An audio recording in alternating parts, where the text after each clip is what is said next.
El invitado de hoy se describe en su propia página web como analista financiero en un private equity en Dublín. Es graduado en finanzas y contabilidad y un gran apasionado de la inversión, los negocios y el deporte. En esta conversación, con esta gran persona, hablamos un poco de su pasado, su trayectoria, bastante brevemente, un poco su etapa en Dublín y cómo llega ahí, súper curioso e interesante. Y su etapa actual, donde en alfapositivo.com, junto con Adrián Hernández, vuelcan una barbaridad de recursos a la comunidad inversora, desde todos los ángulos, a través de podcasts, documentos, un montón de recursos, un montón de cursos, etc. Además, también hablamos sobre inversión, hablamos sobre bienes raíces, hablamos sobre el enfoque de un buen inversor, y todo esto concentrado en la próxima conversación que vas a ver ahora mismo con el bueno de Sergio Falla. Hola Sergio, bienvenido al podcast de Falla con Éxito. Muy buenas, David, ¿qué tal? Lo primero para todos los oyentes es que verán que te llamas Sergio y te apellidas Falla, y fue lo primero que me hizo gracia al descubrirte. Y no sabías si tenías relación con fallar y querías transmitir esta filosofía o era tu apellido. Sea como fuese, dije, ya está, este chico acaba en el podcast seguro, o sea, esto es demasiado bueno. Y me contaste que no, que Falla es tu apellido, no es que hagas publicidad nuestra ni nosotros tuya. Y bueno, me pareció bastante anecdótico y gracioso, ¿no? Sí, yo me acuerdo de haber visto tu podcast hace tiempo y también me hizo gracia, ¿no? Porque dije, bueno, pero este nombre yo no lo podría tener, porque sería un poco como conmigo con éxito, ¿no? Pero sí que me hizo gracia y ya te dije en broma que no te iba a cobrar copyright ni nada, pero sí que me pareció curioso y me parece que tiene sentido, ¿no? El nombre y tiene sentido la relación con el éxito del fallo y sí que me interesa mucho, ¿no? Pero no, en mi caso es el apellido. Justo me comentabas un poco cosas tuyas personales que no podría saber para empezar esta conversación si no fuera a través de ti, bueno, creo, a lo mejor no he investigado lo suficiente. Justo sobre esto, sobre fallar, ¿no? Y sobre, digamos, tus inicios y todo lo que te ha llevado hasta donde estás a nivel de profesional, por lo menos, y creo que personal. Y bueno, me contabas brevemente que comenzaste una startup y que, bueno, se desencadenaron una serie de sucesos bastante interesantes y de hecho decías de película. Y bueno, yo siempre cuento que empecé a jugar al póker porque vi una película que se llama 21 Blackjack y la película parece que es de película, pero es que está basada en hechos reales. Y dije, yo quiero vivir una vida que sea como de película, que sea algo atípico. Entonces, me fascinaría que empezaras contando esto, este camino o este proyecto que empiezas y a dónde te lleva. Sí, pues mira, justamente es un poco una historia que parece de película, pero que es real y que es una historia de fracasos. Por eso creo que tiene tanta relación con el podcast, porque ahora sí que es verdad que me dedico profesional al mundo de la inversión y estoy muy vinculado y estoy relacionado y tengo un proyecto relacionado con la inversión y todo en el mundo de las finanzas, pero yo empecé o quería ser, o mi intención era ser empresario y montar mi empresa y a mí me gustaba todo el tema de los negocios y yo acabé la carrera, aunque estudié finanzas y contabilidad, yo acabé la carrera con la intención de montar mi empresa, ¿no? Yo quería ser mi propio jefe crear algo. O sea, yo quería crear algo. A mí, mis gurús o mis héroes cuando tenía 18 años eran los Steve Jobs, Mark Zuckerberg y todos estos, ¿no? Entonces yo quería, obviamente no quería crear Facebook, pero sí que me gustaba la idea de crear una empresa. Y la verdad es que luego te das de golpe con la realidad y ves que es muy complicado, que necesitas unas capacidades que yo no tenía con 20 años. Y bueno, y a pesar de toda la motivación y toda la energía que yo tenía, intenté montar dos proyectos y bueno, el primero no llegué ni a desarrollar el modelo básico el MVP. Y en el segundo sí que le metí más horas, más esfuerzo, lo hice con socios, todo, y al final también acabó siendo bueno, fallando o que nadie lo quería comprar, nadie... Y en el mundo de las startups lo que pasa es que te mueves en círculos de lanzaderas, de proyectos que intentan ayudar a las startups, a los jóvenes, emprendedores y tal, y allí parece que te comes el mundo y que te dan muchas herramientas y que todo es posible, pero cuando sales al mundo real e intentas vender tu producto, pues ahí te das cuenta de que pues es muy complicado, ¿no? Y bueno, en el mundo de los concursos y de las lanzaderas y de los programas que te ayudan con tu startup, pues es muy, muy bonito todo, pero luego en la realidad pues es muy difícil, ¿no? Vender un producto. Y bueno, y me di cuenta bueno, me di cuenta, no, pues acabé con un producto que le habíamos echado años de trabajo y que nadie quería, ¿no? Breve inciso, perdona, ¿de qué eran las startups? Pues la primera era un software de audio tracks que estaba pensado para museos y para guías turísticas en las que tú tenías una app y te iba narrando lo que ibas viendo. Y el segundo fue bueno, yo siempre lo explicaba como el Bici Madrid para el sector privado, ¿no? Una especie de alquiler de bicicletas automático para hoteles y para el sector privado. Pero bueno, era un producto costoso y que no había demanda, ¿no? Y eso costó de asimilar. Pero bueno, después de ese momento me encuentro sin proyecto, con un montón de tiempo y dinero a la basura, como aquel que dice, y un amigo mío trabajaba en un resort de cerca de donde vivía, en un hotel de lujo, uno de los mejores de Cataluña. Yo soy de cerca de Gerona. Y le dije, bueno, pues mientras no sé qué hacer, pues méteme allí, enchúfame, no sé qué, y porque estaba sin hacer nada, no sabía qué quería hacer ni nada. Y me metió en el hotel este de lujo, que es uno de los mejores hoteles de Cataluña, un resort de golf, top de España, no sé qué, y me metió de botones, o sea, de botones, subiendo maletas, llevando a los huéspedes a las habitaciones, o sea, bueno, en principio me gustaba, estaba bien, pero obviamente pues no era el trabajo de mis sueños.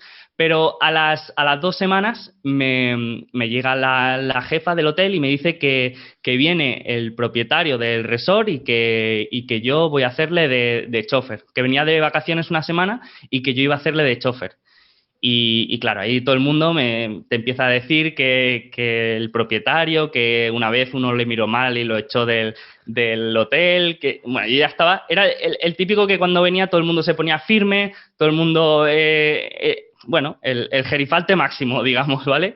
Entonces yo ya estaba pensando, bueno, pues ya de aquí está mi última semana, ya me echan porque mi inglés es muy malo. Claro, el propietario era un propietario irlandés, que era uno de los más ricos de Irlanda, y no sé qué, te empiezan a meter miedo en el cuerpo. Bueno, al final llega esta persona, estoy trabajando de chofer para él durante una semana.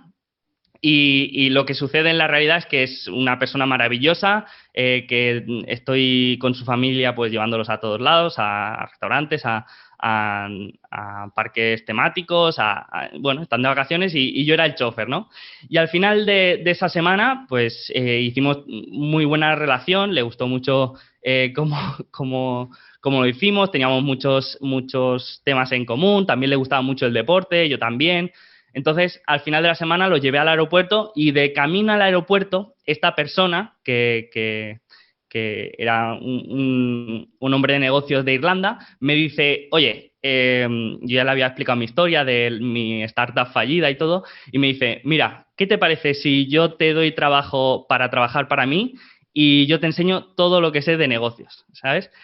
Y me dijo, te vienes a Irlanda a trabajar para mí como chofer y yo te enseño todo lo que sé de negocios. Y claro, allí pues yo eso, aparte de quedarme en blanco, pues no supe qué decirle y bueno, después de unos días pensándolo, pues me lancé, vi como una oportunidad y me fui a Irlanda a trabajar de chofer para uno de los hombres de negocio más importantes del país, ¿no?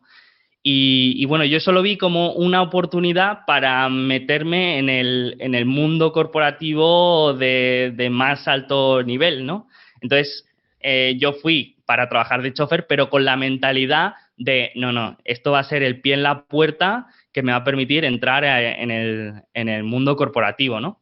Y así fue, ¿no? Yo empecé haciendo de chofer recadero, pero en el tiempo que estuve en Irlanda me metí en mi apartamento y me cerré a estudiar, a aprender de todo lo que tenía que ver con finanzas, con inversión, con negocios, todo lo que pudiera aprender, pues me entró una especie de obsesión de decir, bueno, estoy con uno de las personas más brillantes que he conocido nunca, una persona que ha montado no sé cuántos negocios de éxito multinacionales, que tiene una empresa privada de inversión. Y claro, pues yo lo vi como una oportunidad y dije, bueno, voy a aprovecharla al máximo. Y así fue, pues a los 6 meses de estar allí, pues ya me fue incorporando me fue pasando de chofer y recadero a su holding privada como para el equipo de análisis, ¿no? Y ahí empecé pues mis andaduras en el mundo de la inversión. Sí, ¿sigues trabajando para esta persona? Pues justamente lo dejé a raíz del coronavirus. He estado 5 años trabajando allí con él y con el equipo. Y ahora con la llegada del coronavirus, pues sí que es verdad que yo ya tenía en la cabeza que quería volver, porque a mí me gusta mucho España y no sé, y echaba mucho de menos pues la vida aquí y lo tenía en la cabeza, pero nunca me acaba de decidir. Y ahora, pues, con la llegada del coronavirus, pues supuso un golpe importante para la empresa. Se empezaron a hablar que si reducciones de sueldo, que si ERTES, ¿sabes? Había una especie así de, bueno, hay que apretarse los cinturones, que lo estamos pasando mal. Nuestra cartera, teníamos muchas oficinas, entonces es quizá un sector de los que más ha sufrido. Y dije, mira, tengo un proyecto que estoy montando, tengo muchos clientes que me piden trabajos, voy a probar por mi cuenta, me desvinculo de momento, en el futuro ya se verá, pero bueno, dije, lo dejamos aquí y ahora estoy trabajando por mi cuenta, digamos. Está la puerta abierta, pero de momento estoy trabajando por mi cuenta. ¿Y cuáles serían las mayores, o sea, si nos tuvieras que hacer un resumen de estos 5 años en Irlanda, qué es lo que los conceptos, no necesariamente de análisis para empresas o lo que fuera, digamos, intrínseco a la materia, sino qué es lo que más te impactó, a lo mejor si la palabra, en la filosofía o en los conocimientos de este señor? Pues quizá lo que más me impactó y lo que más he aprendido es la gestión de personas, el trato con las personas, el buscar siempre escenarios de win-win para todos, el saber qué es lo que quiere la otra persona, el buscar siempre en el que los dos salgan contentos, saber siempre lo que quiere, este trato cercano, de confianza. Me parece muy importante y es lo que más he aprendido de él y de la cultura anglosajona en este mundo de los negocios, que en eso me parecen muy buenos, la verdad. O sea que digamos que esta idea de que los millonarios o la gente que le va bien y tienen grandes patrimonios son eso, lo que te decían antes de trabajar para él, ¿no? Malas personas que si les miras te van a despedir, etcétera, como que sería lo opuesto, que cuidan mucho las relaciones humanas en todos los sentidos. En este caso, me he encontrado lo opuesto y yo iba con el prejuicio de, bueno, esto es una de las personas más ricas de Irlanda, me va a mirar por encima del hombro, yo soy una especie de persona en un rango inferior y la verdad es que ahora nos consideramos amigos. De hecho, yo ya no trabajo para él y él me llama y hablamos y cuando viene a España vamos a jugar a golf. Y bueno, tenemos una relación maravillosa y eso es de lo que me he dado cuenta, que hay que eliminar un poco estos prejuicios y que el dinero no hace la las características de las personas, ¿no? Sino que las acentúa. Lo que te das cuenta es que si una persona rica es una persona que quizás no te gustan sus características personales, sería igual si no tuviera dinero. Entonces, para mí, el dinero lo que hace es acentuar las fortalezas o debilidades de las personas. Hay muchas formas que me gusta cuando hablamos de dinero, de enfocarlo, ¿no? Que el dinero es tiempo, que el dinero es energía. Y una de las que más me gusta y que encaja con esto es que el dinero es como un altavoz. Que si eres mala persona o tus conductas son a lo mejor no apropiadas a nivel social, lo va a magnificar el dinero y se va a ver más. Al igual que si tienes un altavoz, se te va a escuchar más. Pero sin embargo, si eres buena persona y si tus conductas son, digamos, apropiadas o beneficiosas para los demás, se va a magnificar, ¿no? Y todo esto sería un poco un resumen de por qué al día de hoy, entre comillas, estás aquí. Y tienes, una web con blog incluido, no sé si lo catalogas de blog en sí, yo creo que es una web que tiene formación, tiene blog, tienes un podcast, tienes un montón de cosas, tienes un montón de recursos que los he apuntado en mi lista para aprender cosas, porque pone más de 200 y ya me dio un escalofrío en plan de, ¿cómo que más de 200 herramientas? Son demasiadas. Y que se llama Alfa Positivo, ¿no?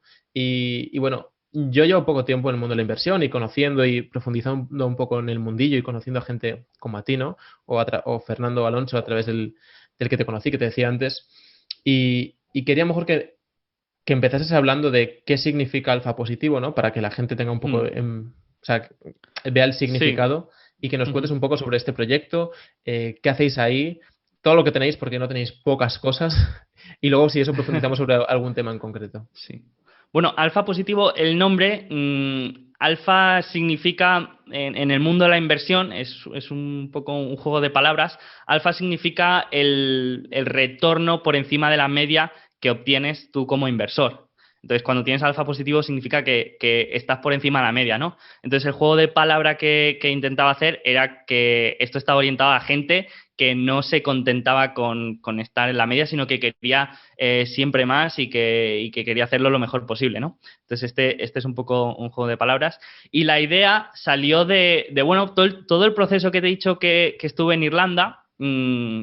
Yo llegué allí, yo había hecho la carrera de finanzas, de contabilidad, pero llegué allí y al meterme en ese mundo me di cuenta que empezaba de cero. Yo no sabía nada. Y de lo que estudié en la universidad, pues me sirvió bastante poco. Entonces, yo tuve que empezar de cero, tuve que encerrarme y aprender de libros, de cursos, de toda clase de herramientas de formación, y me di cuenta que todo lo que tenía que aprender era en inglés, que en español había muy poca formación, no se hablaba casi de inversión, todo lo que había de inversión era de trading y análisis técnico.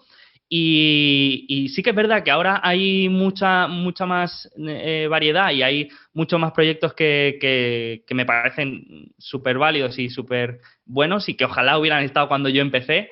Pero sí que cuando yo me encontraba en ese proceso, no encontraba una plataforma o un blog o una web que tuviera pues todo el conocimiento y herramientas para conocer mejor el mundo de la inversión, ¿no?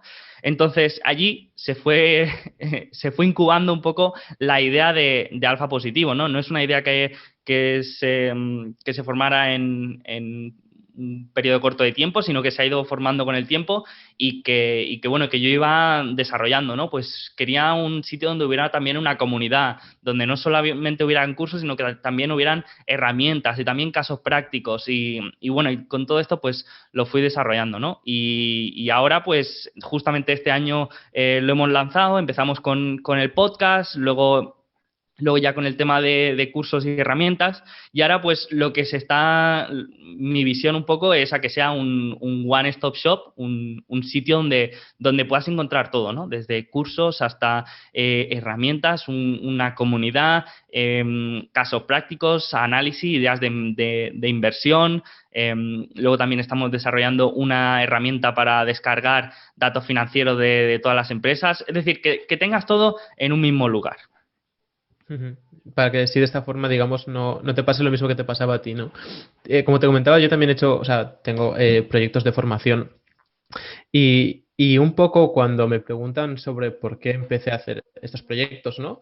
Plan, porque sin tener, entre comillas, necesidad, siempre digo lo mismo, y es lo mismo que tú has dicho, de porque cuando yo empecé no lo había. Y es una de las similitudes que voy encontrando con la gente que hace formación, que tiene escuelas de algún tipo, bueno, en este caso lo llevo más a mi sector, ¿no? Escuelas de póker, etcétera. Digo, pero ¿por qué si no tienes necesidad? Si tu hora vale mucho más jugando al póker. Y es porque cuando yo empecé me habría gustado que existiera esto. Y como no existe, lo creo, ¿no? Que es el concepto de emprendedor, que es, hay una necesidad, especialmente si tú lo sufres, que es lo que suele pasar, sufres el dolor y dices, buah, pues voy a hacer esto por el mundo, ¿no? Que es un poco también lo que la gente no ve de los emprendedores, que es solventan problemas, solventan dolores, solventan puntos de fricción, ¿no? Ujú. Y bueno, como comentabas, bueno, y comentaba también anteriormente, tienes un montón de cosas, tienes cursos muy variopintos, y hay uno o un sector que creo que prevalece un poco, y de hecho sobre el que has hecho recientemente un proyecto con alguien que acabo de nombrar, no sé, bueno, a lo mejor no quieres profundizar o sí, y que creo que es uno que te interesa bastante, que es el sector inmobiliario. Y quería saber, pues, ¿por qué te interesa más ese sector? O a lo mejor no es que te interese más, pero bueno, he encontrado bastante información de este sector.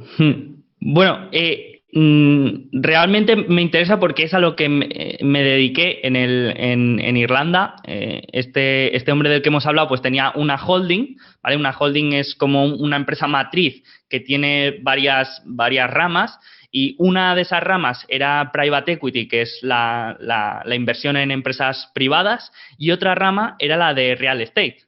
En este caso, la rama en la que estaba más metido era la de real estate, que es la inversión en activos inmuebles, en concretos del sector terciario, que son oficinas, centros comerciales y activos de retail y activos logísticos y algo de residencial también. Y entonces yo estaba en el equipo de análisis de esta rama, ¿no? Digamos, de la inversión en real estate. Sí que es verdad que yo como inversor, digamos, en activos inmuebles, no he tenido mucha experiencia porque solamente, bueno, pues sí que he comprado mi piso y en la familia también hemos invertido bastante en real estate. Pero más que nada es que en estos 5 años he estado dedicado a la inversión en real estate, digamos, institucional, ¿vale? Que más o menos, pues, transacciones de entre 2 y 20 millones y sobre todo centrada en activos del sector terciario. Pensé que querías decir algo. O sea, porque justo Fernando Alonso Martín, con el que de hecho acabas de crear un curso, bueno, ha analizado bastante esto, ¿no? De si es más rentable que invertir o sea, si indexarte, si es más rentable invertir en real estate de media que indexarte un ETF del mundo y olvidarte de la película, si vas a ganar más y todo esto, ¿no? Y al final un poco sus conclusiones es que de media, si coges toda la información que puedes coger de todos los países del mundo, etcétera, suele ser más rentable indexarte y olvidarte, ¿no? Y aparte de todo el tiempo que te suele consumir el real estate. Y desde mi punto de vista no muy construido todavía, creo que una de las ventajas del real estate es que si lo haces bien los márgenes pueden ser muy grandes, ¿no? Tu alfa puede ser muy grande y que puede dar la oportunidad de apalancarte. Y esto, que la gente... O sea, yo, como te comentaba, hasta hace 3 años no tenía ni idea de esto, ni miraba, ni me interesaba. Y la gente, cuando se le habla de apalancarse, etcétera, lo suele ver como algo malo. Sin embargo, todo el mundo se apalanca cuando coge una hipoteca, ¿no? Y que tiene su sentido y cubre otras partes, no necesariamente solo financieras, sino pues emocionales, de estabilidad, lo que sea. Puede ser más real, puede ser menos. Pero quería que a lo mejor hablases un poco sobre esto, ¿no? Sobre las ventajas de real estate, más a lo mejor residencial, que es donde más la gente o la persona de a pie puede llegar a acceder. Y si tiene sentido apalancarse, si no tiene sentido, bueno, un poco de todo en esta línea.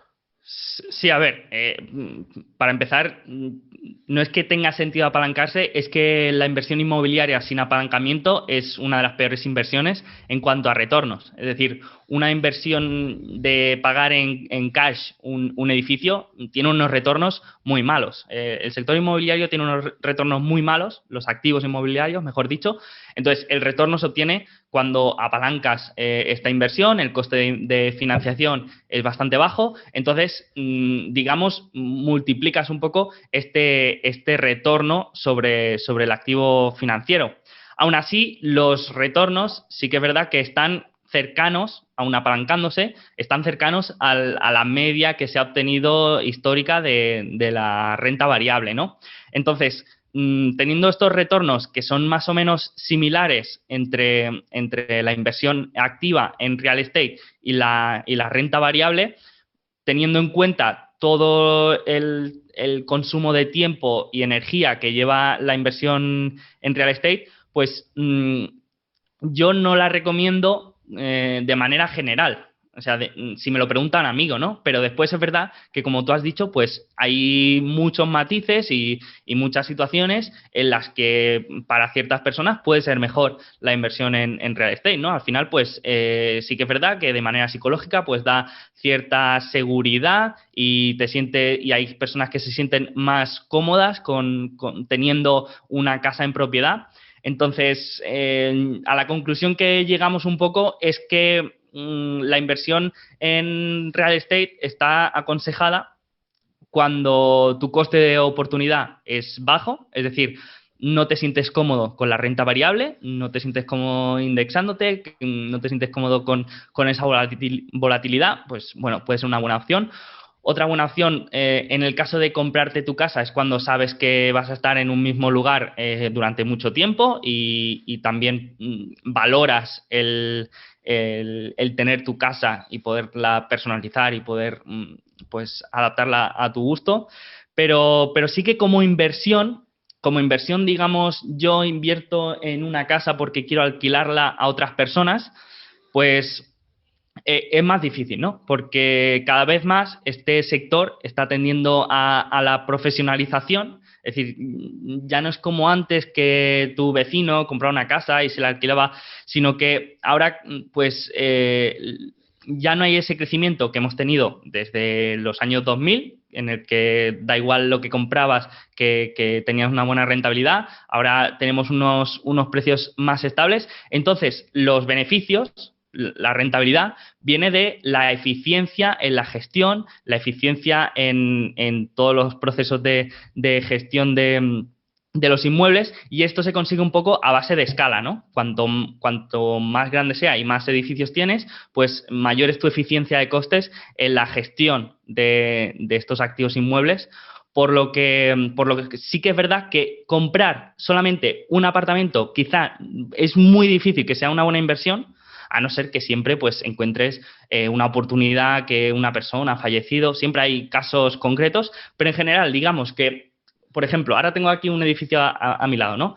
Digamos que yo no compraría un apartamento, no se me pasaría por la cabeza, pero si tengo suficiente capital, igual me plantearía comprar el edificio entero, en el que hay a lo mejor 40 apartamentos. ¿Por qué? Porque ese coste de gestión lo reparto entre los 40 apartamentos y eso hace que sí que sea sostenible y que sí que sea rentable. Pero como te digo, tener solamente uno, pues puedes sacar una rentabilidad aceptable y normalmente siempre será así, pero es más difícil. Has hablado de algo que es volatilidad, ¿no? Y que de hecho, pues en el póker pasa mucho.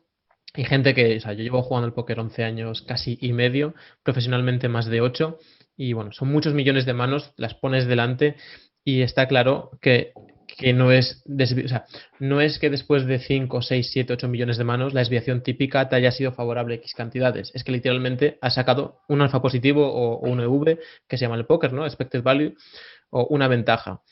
Pero muchas veces cuando ves una gráfica de jugadores, y de hecho yo lo he hecho público alguna vez, de coger un segmento muy, muy corto en el tiempo, y lo que ves son fluctuaciones como el mercado financiero, que va para arriba, para abajo, y tú dices, esta empresa no vale un 5% menos hoy y luego mañana pasa a valer más un 20%, ¿no? O estas volatilidades absurdas.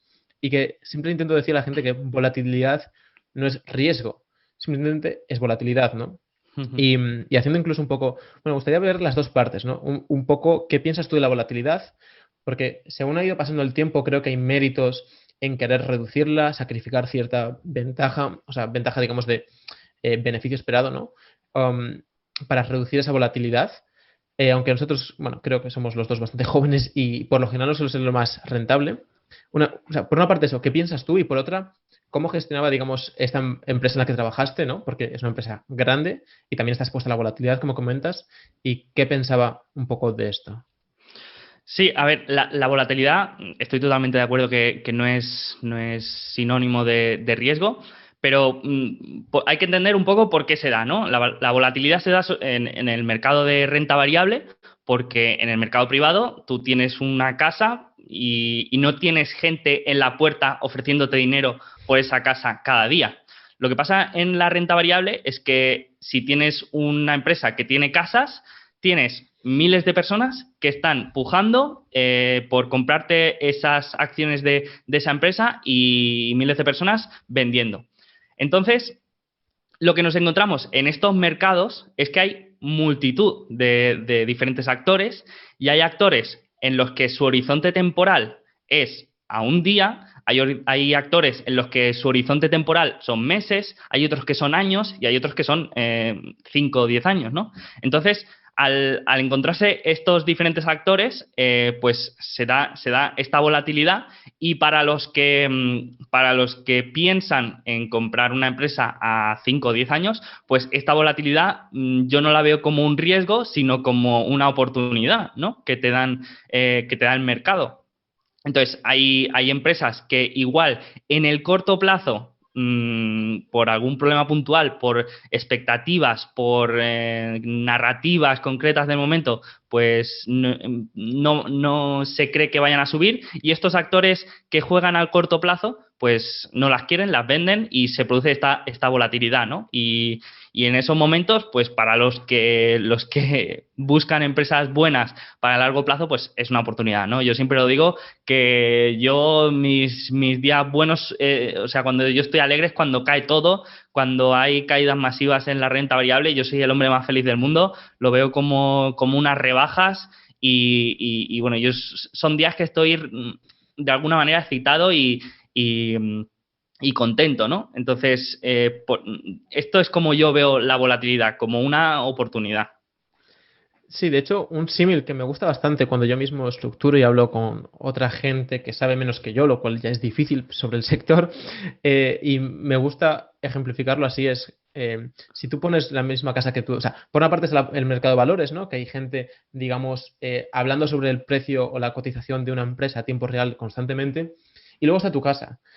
Imagínate que hubiera 1000 personas en tu casa diciendo, vale 100.000, vale 100.000, vale 100.000. Y de golpe pasa el camión de la basura y empieza a hacer un ruido horrendo y dicen, Ujú. uff, este sitio es súper ruidoso, vale 95.000. Y van dando sucesos muy puntuales en el tiempo y gente, debido a ese suceso, valora muy para arriba, muy para abajo, pero tú estás en tu casa y sabes perfectamente lo que vale. Ujú. Entonces, Claro, no varía por eso. es eso, o sea, cuando hablamos de gente que no le gusta la volatilidad es porque no entiende eso, ¿no? Porque realmente cuando hay una caída en el mercado, o sea, cuando hay una crisis económica y todo cae, el valor de tu casa también cae, porque está relacionado a factores económicos. O sea, el valor de tu casa también está relacionado con los mismos factores que hacen que la bolsa caiga. Lo que pasa es que tú no lo ves. No hay lo que tú has dicho, no hay personas en la calle ofreciéndote dinero por tu casa, ¿no? Entonces, tú no lo percibes que tu casa ha perdido valor o que vale menos. Pero esta es la realidad, ¿no? Entonces, una vez entiendes esto, pues no te importa la volatilidad porque sabes que pasa lo mismo con un activo inmueble, ¿no? Que si mañana hay una crisis, aunque no tenga una herramienta que me diga lo que vale mi casa, yo sé que va a valer menos. En cambio, con mis acciones, pues sí que lo veo ahí que están cayendo un 30 o 40%. Esto es como, para diferenciar un buen jugador de póker de otro, una de las cosas principales que puedes hacer, o sea, observar simplemente, es ver cómo se comporta cuando alguien juega una mano de forma incorrecta. Especialmente alguien que la juega muy mal.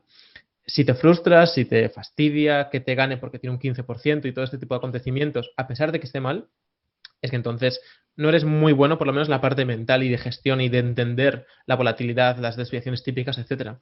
Porque si tú sabes que matemáticamente eso es incorrecto porque lo has estudiado, tú quieres que haga eso. Y tú quieres, el póker especialmente, que la gente juega con dinero. Porque a veces gana, porque si no ganase nunca no jugaría nadie con dinero. Si siempre perdiese, ¿no? O sea, nadie le apostaría nada a la que le gana. Le puede pagar para jugar con él, pero no le apostaría que le gana.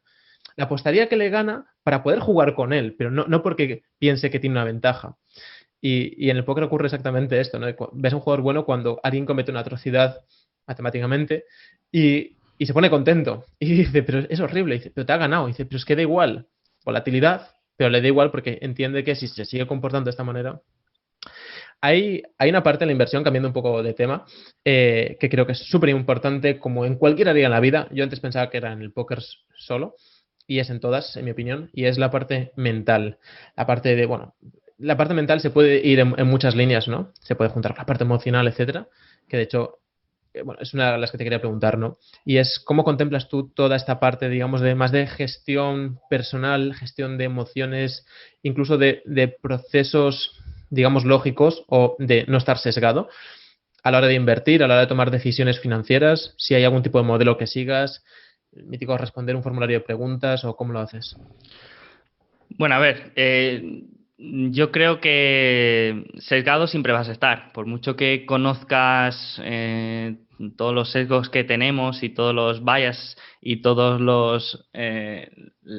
las trampas que nos hace nuestro cerebro, pues siempre están, ¿no? Entonces yo lo que intento es sistematizar un poco todo mi proceso de manera que no me salte pasos ni me deje guiar por las emociones, ¿no? Que no siempre es malo tampoco, a veces las emociones también ayudan, ¿no? Yo creo que, a ver, las emociones pues las ha desarrollado el ser humano por una razón, ¿no? El miedo nos hacía sobrevivir y al final si vamos a buscar todas las emociones pues tienen su función, ¿no? Entonces hay que saber que pues gestionarlas, no intentar evitarlas o eliminarlas, sino gestionarlas, ¿no? Tener siempre sentido común, ser lo más racional posible, pero no intentar las emociones, no intentar evitar las emociones, sino aceptarlas, ¿no? Están ahí.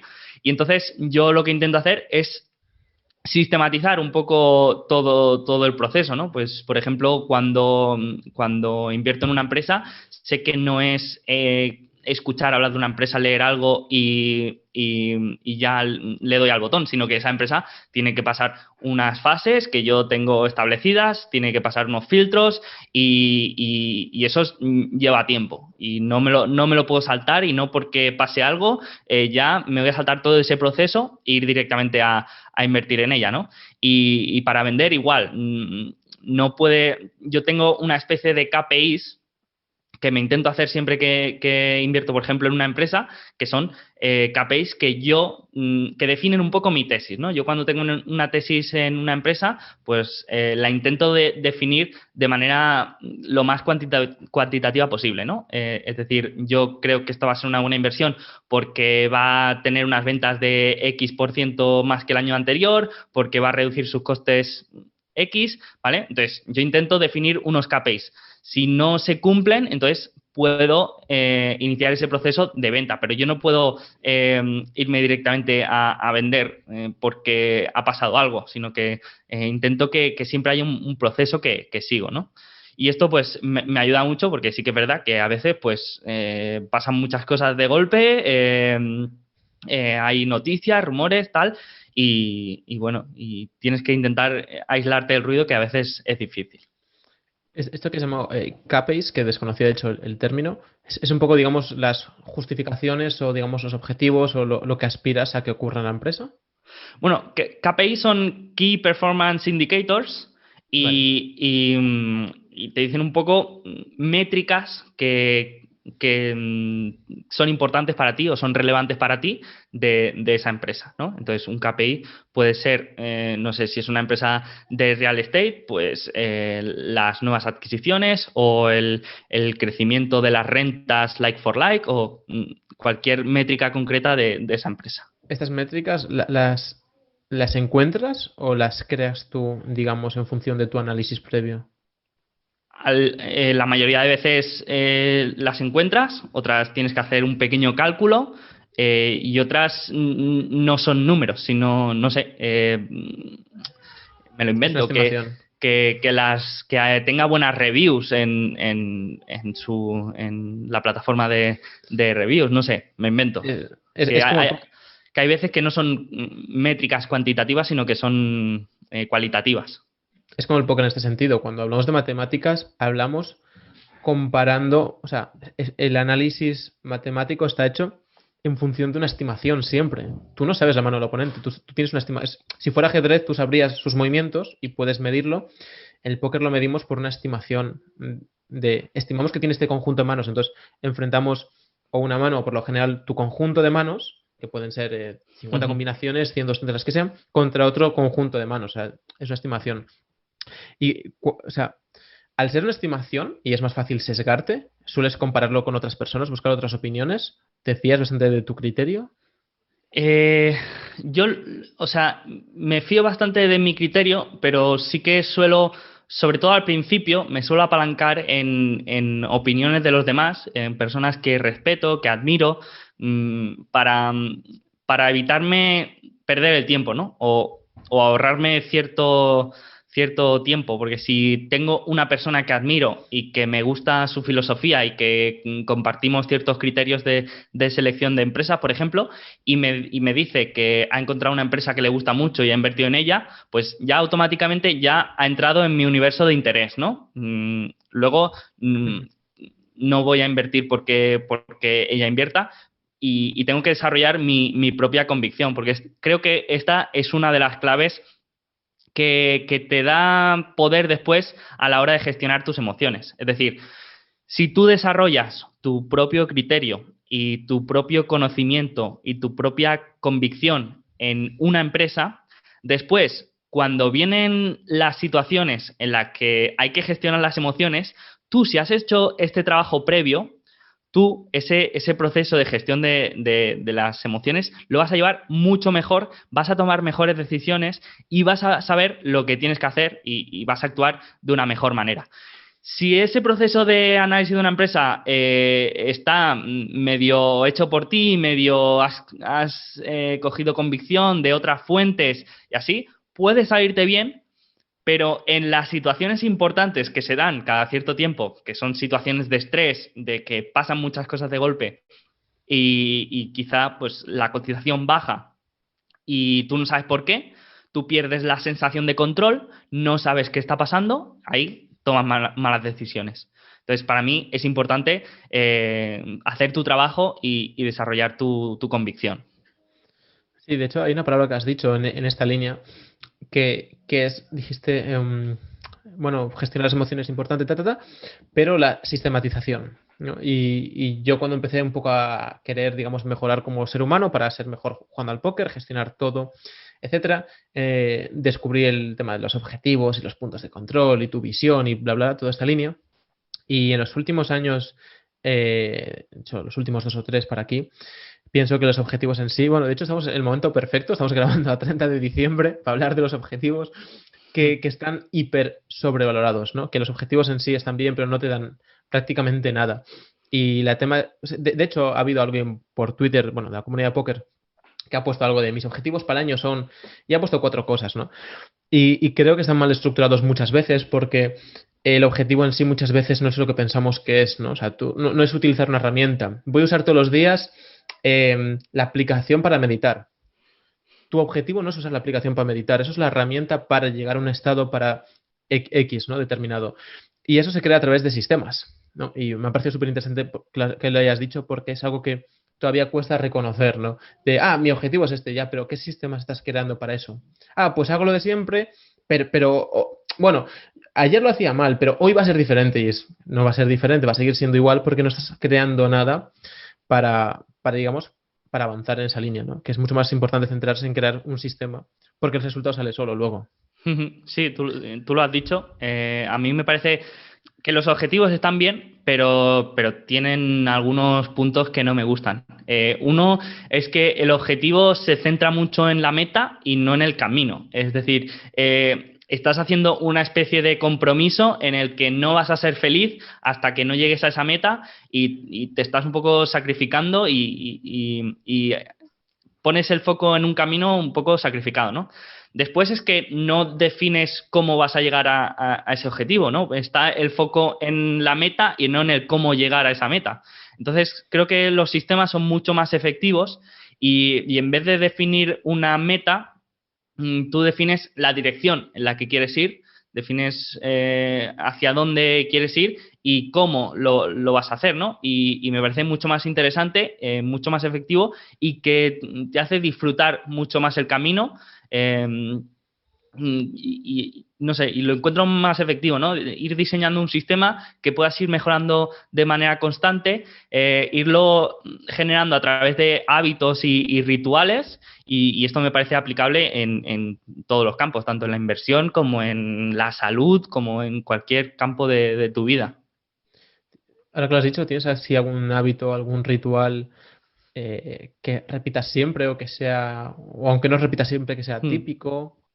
Bueno, pues con los dos ejemplos que te he puesto, por ejemplo, en la salud, yo no tengo un objetivo relacionado con mi salud, pero sí que tengo un sistema que me hace estar alineado con mis principios, ¿no? Que es mantenerme activo, en forma y mantener una vida activa lo más durante los más años posible, ¿no? Entonces, lo que intento, por ejemplo, ahí es mantener un hábito de hacer cada día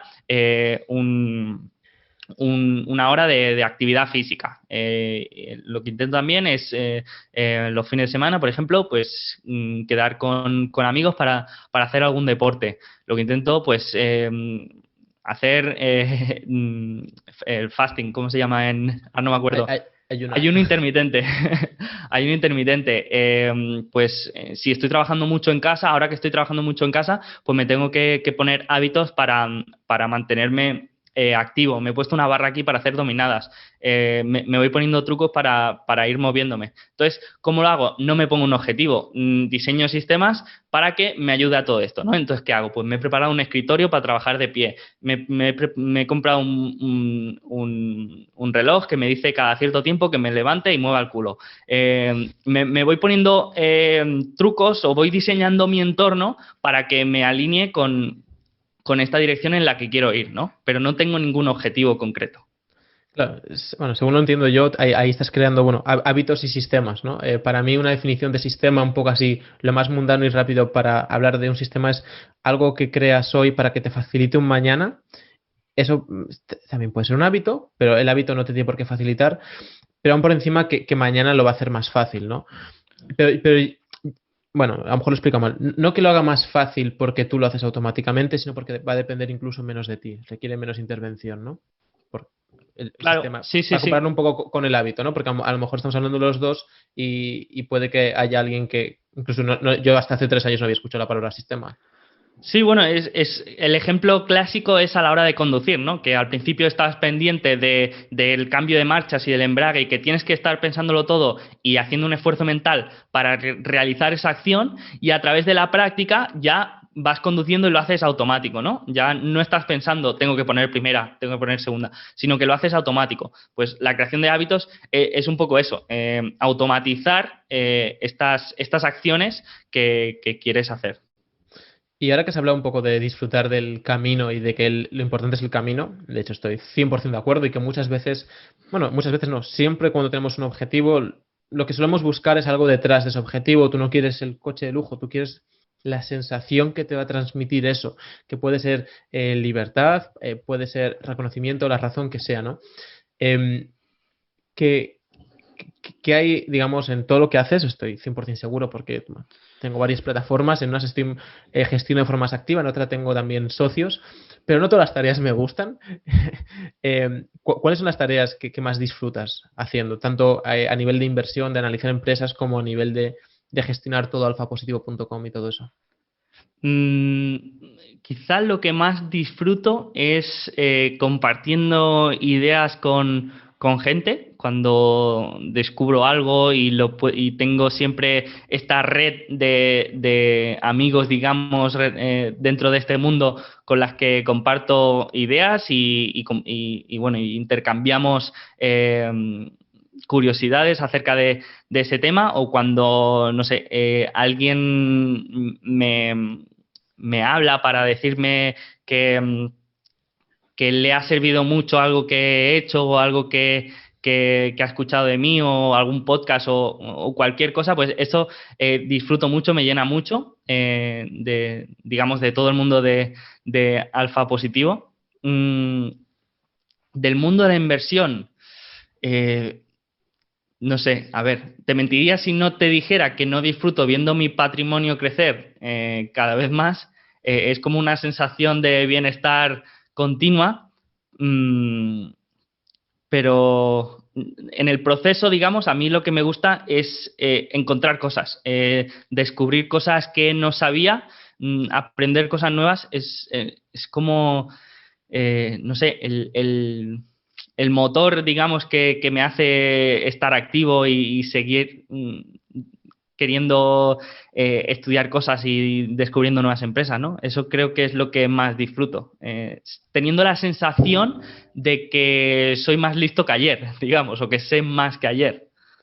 Filosofía japonesa Kaizen, ¿no? De ser mejor que ayer, pero peor que mañana. Sí, pues puede ser, sí. Bueno, para intentar respetar un poco la franja de tiempo que te comenté, saltamos a la última parte, que suelo hacer varias preguntas bastante breves, aunque a veces acaban siendo más largas que el propio podcast, pero la intención es que sean breves. Y la primera de ellas es que nos digas un valor o un principio bajo el que se rija tu vida, que utilices como guía. Vale. Es complicado decir uno. Te No tiene diría... por qué ser que sea el más importante. Si puedes tener 5 que sean súper importantes, puedes compartirlos todos si quieres. A Pero ver, a mí me parece fundamental la humildad, la integridad también. Yo diría que son los dos primeros que se me vienen a la cabeza. Y creo que son los que te diría. Humildad e integridad. A mí me parece lo básico, y lo que intento respetar en mí, lo que más me gusta de otra persona. ¿un libro? Un libro que me haya marcado, que recomiende. Sí, que O sea, recomiendas. a ver, el libro que más me ha marcado a mí ha sido el de Los 7 ámbitos de la gente altamente efectiva. Quizás fue por el momento en el que lo leí, porque a veces hay libros que igual a mí me han supuesto un gran cambio, pero te lo recomiendo y para ti, pues no lo es tanto. Esto también depende del momento en el que lo leas, la situación que te encuentres en tu vida, etcétera, ¿no? Entonces, este libro concreto, en el momento que se cruzó en mi camino, pues supuso un gran cambio. El del Lean Startup también. Y últimamente, así, libros que me hayan gustado mucho, por ejemplo, ha sido el de Psychology of Money, que aparte de ser muy entretenido, pues habla mucho de el papel que juega el dinero en nuestra felicidad. Y me parece muy interesante, y es algo que recomiendo a todo el mundo. Todavía no está en español, pero bueno, el que se atreva a leerlo en inglés, pues es una lectura muy recomendable. Esta que te voy a hacer es completamente nueva, me acaba de saltar ahora en base a lo que has dicho y me parece interesante, porque aparte entiendo que es un libro incluso un poco filosófico sobre dinero, y yo que leo también mucho sobre dinero y finanzas. Así que, bueno, va a pregunta nueva. ¿Qué es el dinero? Eh, es una herramienta que te da muchas cosas, pero para mí lo fundamental es que te da libertad. Entonces, como quieres que la pregunta sea breve, esto sería lo que es para mí el dinero, ¿no? Una herramienta que sirve para muchas cosas, pero lo que más me aporta es libertad y seguridad. Sobre un error o algo que percibieras como un error, fracaso, tropiezo, como lo quieras denominar, ¿qué expectativas tenías? ¿Qué ocurrió? ¿Y qué aprendiste? No tiene por qué ser algo que tú ahora consideres un error, sino que en el momento considerabas como tal. Un error. Estoy pensando en el mundo de la inversión, por ejemplo, en mi trabajo tuve un error bastante importante en una transacción que tuvimos de un terreno edificable en la que nos encontramos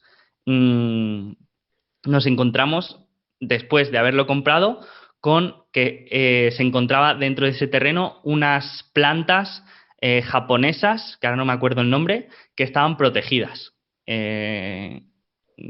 Un error de due diligence tremendo, pero que nos causó bastantes dolores de cabeza. Entonces, imagínate que compras un terreno para edificar un bloque de pisos ahí y una vez comprado te das cuenta de que no se puede edificar porque hay unas plantas japonesas que están protegidas y que no se pueden cortar ni se pueden eliminar porque lo prohíbe la regulación de no sé qué. Bueno, pues fallo de due diligence bueno, que finalmente se solventó, pero bueno, que fue uno de los errores quizá más importantes de mi carrera. Esto, pequeño inciso, bueno, solo que una pregunta, es lo que me fascina, no solo del mundo de la inversión, sino del mundo y la vida en general, ¿no? Que vas a comprar un terreno donde tienes que saber desde a lo mejor, negociar con bancos, saber de finanzas, saber de urbanizaciones, o sea, de planes urbanísticos, todo eso, pero luego llegas a ver el terreno y tienes que saber de plantas o algo de este estilo porque hay una... o sea, es increíble cómo se interrelacionan todos los campos. Sí, bueno, en el mundo ya no de real estate, sino de la inversión, te encuentras una empresa que tienes que aprender de ciberseguridad o de productos de cannabis o de cosas que no tienes ni idea, ¿no? Entonces, si no eres un fanático del aprendizaje, pues es muy difícil, ¿no? Y en este caso, en el mundo del private equity o de las transacciones privadas, digamos, aquí lo que te encuentras es que hay una asimetría de información. Es decir, yo te compro algo a ti, pero tú igual sabes cosas que yo no sé. Es como si tú vendes un coche de segunda mano, ¿vale? Y tú sabes que ese coche tiene allí un fallo que dices, como no se entere, mejor, ¿sabes? Entonces, imagínate que yo voy a comprar ese coche, mi trabajo es asegurarme de que todo funciona perfectamente y que está acorde al precio que pagamos, ¿no? Entonces, si me dejo que el motor ese no funciona o hay una pieza que está rota y que no se puede cambiar, pues imagínate el fallo que supone, ¿no? Después de comprar el coche y cuando todo el mundo se da cuenta, pues esas cosas bueno, que pasan y que aprendes con la experiencia. Y la última pregunta es, ¿a qué dices que no? ¿A qué digo que no? A ladrones de tiempo, ladrones de energía y a cosas que no sean... Cada vez más estoy buscando cosas que sean un sí, un screaming yes, que se dice en inglés. En inglés se dice un screaming yes, que es cuando algo sea un sí claro, pues vea por ello. Si algo es, pues no lo sé, puede ser, tienes dudas, pues descartado. Entonces lo que intento es descartar rápido para centrarme en aquello que realmente sí que sea atractivo, que como se dice, que te ponga los pezones de punta. Pues cosas así. Me parece muy interesante lo de ladrones de tiempo y energía. De hecho, yo soy muy fan, o sea, opino muy igual.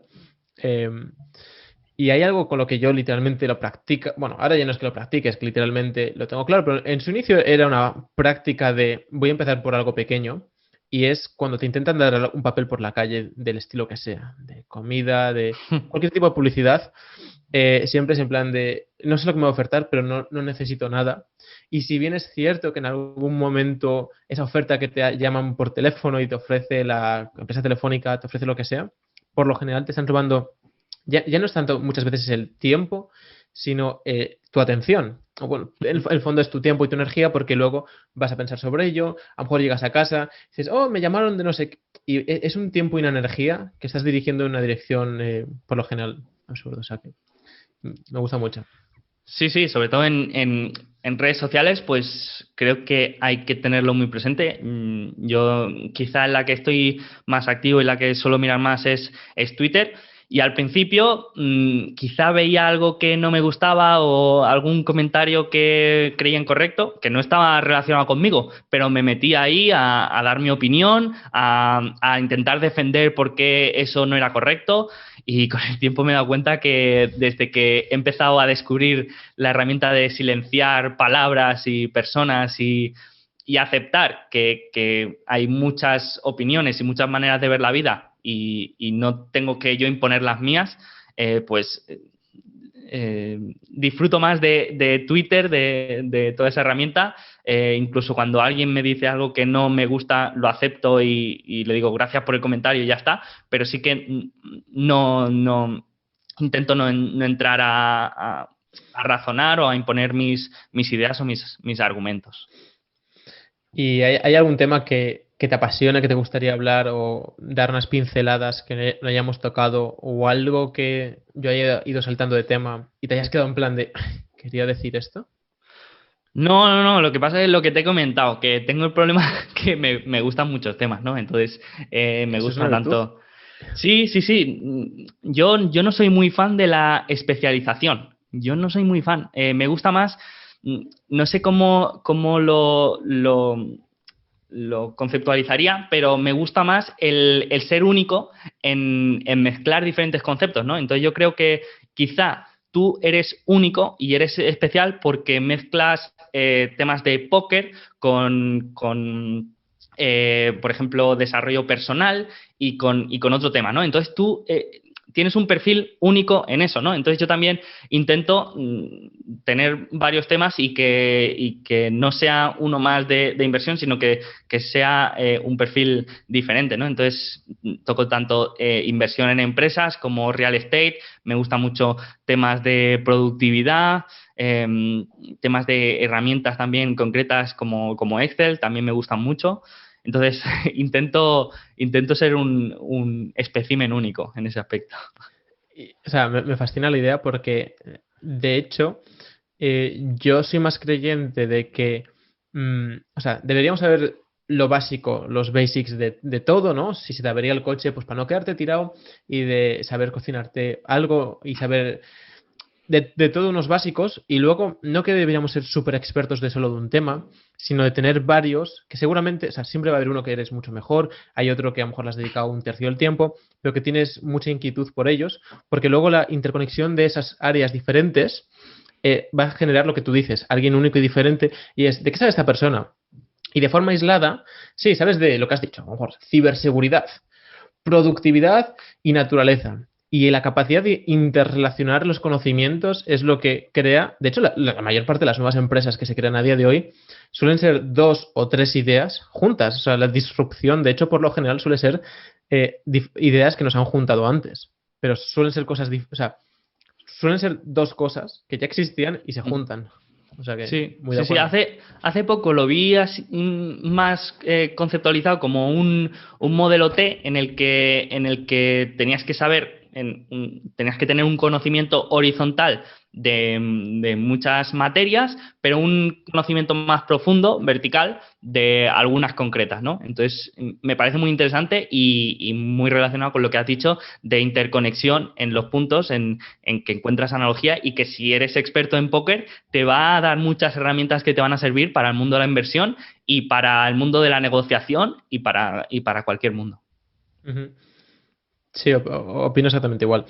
Bueno, básicamente, lo que te dije al principio, tienes más contenido. Yo llevo muchos años publicando contenido de forma, literalmente porque me gusta, pero no con la regularidad que tú lo haces. Y tienes un montón de contenido en internet.